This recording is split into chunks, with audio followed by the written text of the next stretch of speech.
How to connect Google Home to Bluetooth. Want your Google Home to work like a Bluetooth speaker? Let's connect it in just a few steps. Say to your Google Home, "Hey Google, Bluetooth pairing." You will hear it respond with something like "ready to pair." Go to Bluetooth setting on your phone. On your phone, open Bluetooth settings. Look for your Google Home device name. It usually shows up as a Google Home or Net speaker.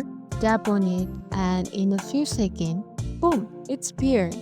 Now, any sound from your phone, whether it's YouTube, Spotify, or even meme from TikTok, will play right through your Google Home speaker. And here's the pro tip. Next time, you don't have to redo this whole thing. Just say, "Hey Google, connect to Bluetooth," and it will automatically reconnect it to your phone. And that's it. Your Google Home is now officially a Bluetooth speaker ready to blast your favorite tunes. If this helped, hit like, drop your question in the comment, and subscribe for more fun and tech guides. Catch you in the next one.